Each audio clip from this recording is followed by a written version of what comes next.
Good morning everyone and welcome back you all again in the science class. So today we are going to revise what we have done previously in the chapter number 13, fun with magnets. Initially we have discussed about a place where Paheli and Bujo went and see a crane lifting the iron materials from a heap of garbage and putting them at different places. तो starting में हमने discuss किया था कि पहेली और बुझो एक पर्टिकुलर प्लेस पे जाते हैं, वहां वो क्या देखते हैं, क्रेन को देखते हैं जिसका एक एंड आयरन पीसेस को, आयरन मटेरियल्स को उठा रहा था और दूसरे प्लेस पर रख रहा था. तो व्हाट दे थॉट, उन्होंने क्या सोचा, उन्होंने सोचा कि जरूर उस क्रेन के एक एंड पे मैग्नेट लगा हुआ है जो आयरन के पीसेस को उठाता है और दूसरी तरफ डाल देता है. इसके बाद हमने उन सभी सब्सटेंसेस की बात की थी जिनके अंदर आपका मैग्नेट जो है वो लगा होता है. जैसे अगर स्टिकर्स की बात करें, पिन होल्डर की बात करें, या फिर ज्योमेट्री बॉक्स की बात करें, या टीवी रेडियो की बात करें, या लाउड स्पीकर्स की बात करें, उन सभी में आपका मैग्नेट जो है प्रेजेंट होता है. इसके बाद हमने डिस्कस किया था how magnets were discovered in ancient times. पुराने टाइम में मैग्नेट्स की डिस्कवरी कैसे हुई थी. तो उसमें हमने एक स्टोरी पढ़ी थी जिसमें एक शेफर्ड था जिसका नाम था मैग्नीज.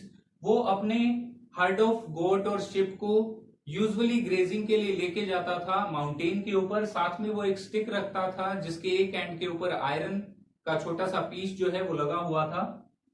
तो एक दिन क्या होता है, जब वो उनको ग्रेजिंग के लिए लेके जाता है तो वो एक रॉक के पीस के ऊपर बैठ जाता है, एक चट्टान के ऊपर बैठ जाता है और अपनी स्टिक को अपने साइड में रख लेता है. तो जब वो स्टिक को उठाने की कोशिश करता है तो जो एंड, जिस एंड पर आपका आयरन प्रेजेंट था, तो उधर से उसे पुल आउट करना थोड़ा सा डिफिकल्ट हो जाता है उसके लिए.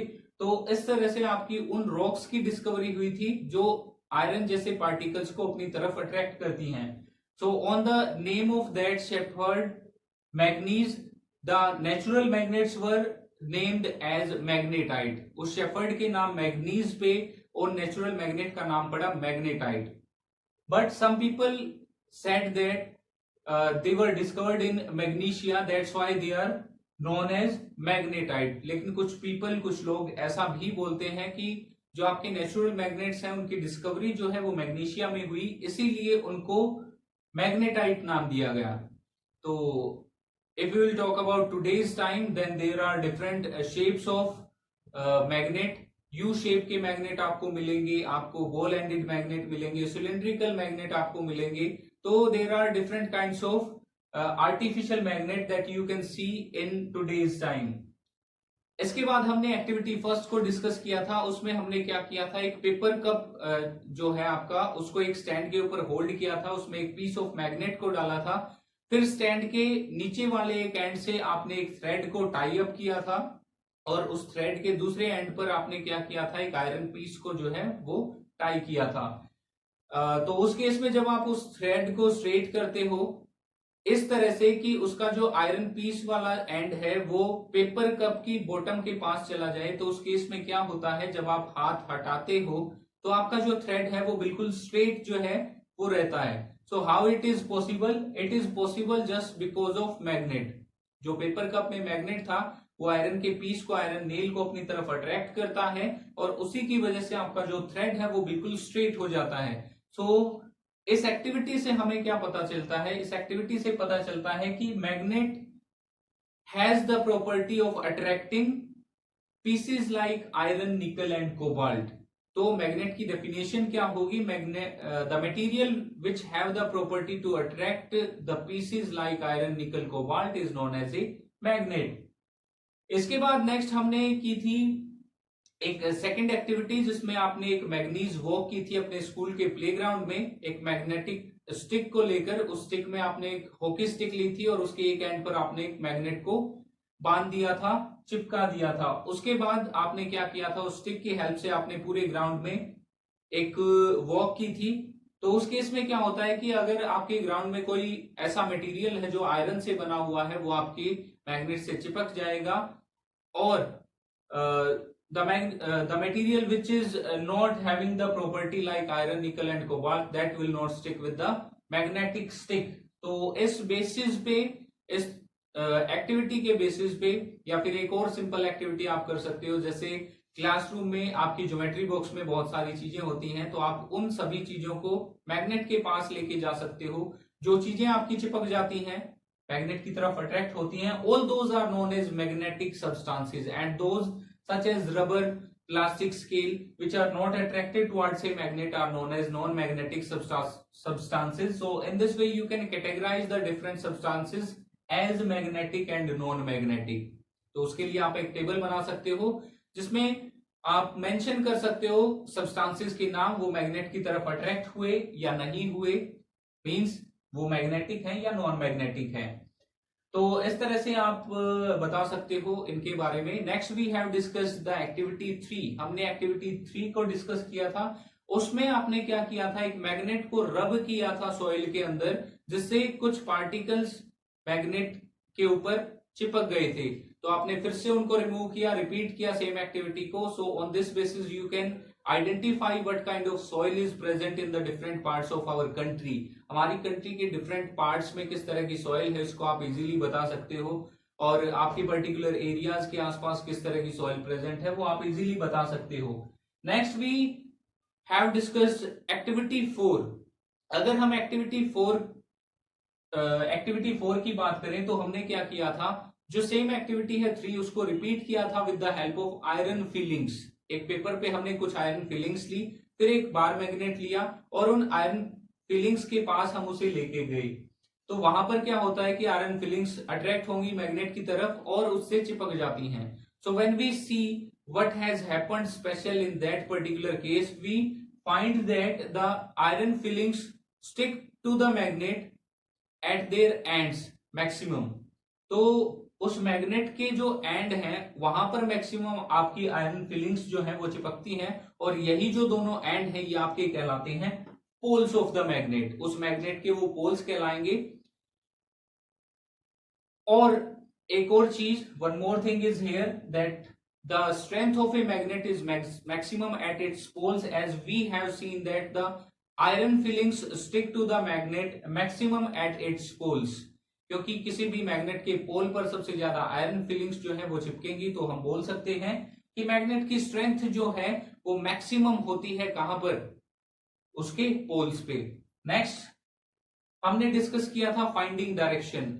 मैग्नेट की एक प्रॉपर्टी होती है कि जब भी उसे फ्रीली सस्पेंड किया जाता है तो वो नॉर्थ साउथ की तरफ पॉइंट करता है। तो इससे रिलेटेड हमने एक एक्टिविटी की थी, एक्टिविटी नंबर 5। उसमें हमने क्या किया था, एक स्टैंड के ऊपर एक थ्रेड की हेल्प से हमने एक बार मैग्नेट को फ्रीली सस्पेंड किया था और चेकआउट किया था कि वो किस डायरेक्शन में स्टॉप करता है। उसके बाद हमने उसे रोटेट किया, रोटेट करने के बाद दोबारा चेक किया कि वो कहां स्टॉप होता है। सेम एक्टिविटी को दूसरे मटेरियल के साथ भी परफॉर्म किया, a piece of wood, a piece of plastic या प्लास्टिक स्केल के साथ आप इसको परफॉर्म कर सकते हो। तो उस केस में हमें ये मिला था कि जो आपका मैग्नेट है वो हमेशा ही नॉर्थ साउथ डायरेक्शन की तरफ स्टॉप होता है। तो इसकी इसी प्रॉपर्टी को यूज किया जाता है टू फाइंड आउट डायरेक्शन। तो जो आपका मैग्नेट है वो हमेशा ही नॉर्थ साउथ डायरेक्शन की तरफ पॉइंट करता है जब भी इसको फ्रीली सस्पेंड किया जाए। And this property can be used to find direction at different places such as forest, in sea, जहां पर हमें डायरेक्शन का पता नहीं होता तो वहां पर इसे यूज किया जाता था एंशिएंट टाइम्स में भी और नाउ ए डेज ऑल्सो। तो के टाइम में भी मैग्नेटिक की इस पर्टिकुलर प्रॉपर्टी को यूज किया जाता है with the help of compass. Compass क्या होती है, इसके अंदर एक मैग्नेटिक नीडल लगी होती है, ये एक बॉक्स टाइप डिवाइस होती है जिसमें डिफरेंट डायरेक्शन जो है वो मार्क की जाती है, और जो इसकी मैग्नेटिक नीडल है वो नॉर्थ साउथ की तरफ पॉइंट करती है जब भी वो रेस्ट पोजिशन में हो। तो उसकी हेल्प से हम क्या करते हैं, डायरेक्शंस को फाइंड आउट करते हैं। इसके बाद नेक्स्ट जो हमने पढ़ा था, how we can make our own magnet, अपना खुद का मैग्नेट हम कैसे बना सकते हैं। लेकिन इस एक्टिविटी में जो मैग्नेट बनेगा that will be a temporary magnet, not a permanent magnet. Permanent magnet can be made with the help of electricity at different industries for different purposes. So what we have to do in this particular activity, we have to take an iron strip. हमें एक छोटी C iron strip जो है वो लेनी है, उसे table के ऊपर रखना है, फिर एक मैग्नेट लेना है जिसके ऊपर नॉर्थ साउथ पोल पॉइंट हो, मार्क हो। उसके किसी एक एंड से हमें क्या करना है, आयरन स्ट्रिप की लेंथ के अलोंग उसको रब करना है। So after some time what we have to do, इस एक्टिविटी को रिपीट करना है कुछ टाइम तक। उसके बाद हमें क्या करना है, कुछ आयरन फिलिंग्स उसके पास लेके आनी है। If the iron fillings are attracted by the iron strip, then it has become a magnet. Otherwise we have to repeat the same activity few more times, then finally we will get our on magnet. तो इस तरह से हम अपना खुद का एक temporary magnet जो है वो प्रिपेयर कर सकते हैं। इसके बाद नेक्स्ट हमने पढ़ा था एक्टिविटी 6 के बारे में। हम खुद के मैग्नेट को कैसे यूज कर सकते हैं एज ए कंपास। तो उसके लिए हमें सबसे पहले क्या करना है, एक जो आयरन पिन है उसे मैग्नेटाइज करना है सेम तरीके से। उसके बाद उसे एक पीस ऑफ कॉर्क में फिक्स करना है और उसे एक बकेट के अंदर हमें छोड़ देना है। उसके बाद हमें उसे रोटेट करना है। रोटेट करने के बाद जब वो रुक जाती है तो उस डायरेक्शन को फाइंड आउट करना है कि वो किस डायरेक्शन में किस डायरेक्शन में आपकी रेस्ट पोजीशन में आती है। तो इस केस में हम क्या देखेंगे, इस केस में हम देखते हैं कि जो आपकी आयरन नीडल है या जो आपका पीस ऑफ कॉर्क है वो हमेशा ही जब वो रुकता है तो नॉर्थ साउथ की तरफ पॉइंट करता है। तो जो आपकी कंपास है वो भी नॉर्थ साउथ की तरफ ही पॉइंट करती है, उसकी जो मैग्नेटिक नीडल है रेस्ट पोजीशन में। तो इस तरह से हम खुद की एक टेम्परेरी कंपास जो है वो बना सकते हैं, उसको यूज कर सकते हैं। Next we have discussed about attraction and repulsion. Magnet की एक और प्रॉपर्टी होती है कि उसके अगर हम दो मैग्नेट लें, दो बार मैग्नेट अगर हम लेते हैं, तो अगर उनके सेम पोल्स को एक दूसरे की तरफ लेके आया जाए, सपोज कीजिए कि हम नॉर्थ नॉर्थ को पास लेके आते हैं या साउथ साउथ को पास लेके आते हैं, तो there will be a repulsion. वो एक दूसरे को अपोजिट डायरेक्शन में धकेलेंगे, मतलब वो एक दूसरे को अट्रैक्ट नहीं करेंगे। लेकिन अगर हम अपोजिट पोल्स, एक का नॉर्थ है दूसरे का साउथ है, या एक का साउथ है दूसरे का नॉर्थ है, उनको एक दूसरे के पास लेके आते हैं तो वो एक दूसरे को अट्रैक्ट करते हैं।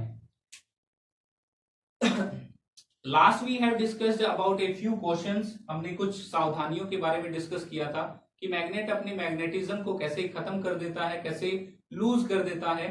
तो उसके लिए कुछ पॉइंट्स हमने डिस्कस किए थे। द फर्स्ट वन वाज कि a magnet lose its magnetism by hammering, heating और dropping from a certain height. अगर किसी भी मैग्नेट को हीट किया जाए या उसे ऊपर से नीचे गिरा दिया जाए या हैमर से बीट किया जाए, उस केस में उसका मैग्नेटिज्म जो है, उसकी जो पावर है वो खत्म हो जाती है।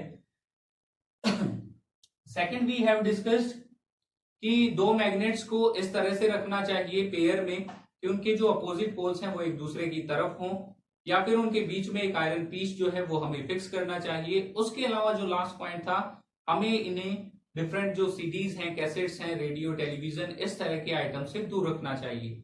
So that was all about this chapter. Thank you and have a nice day.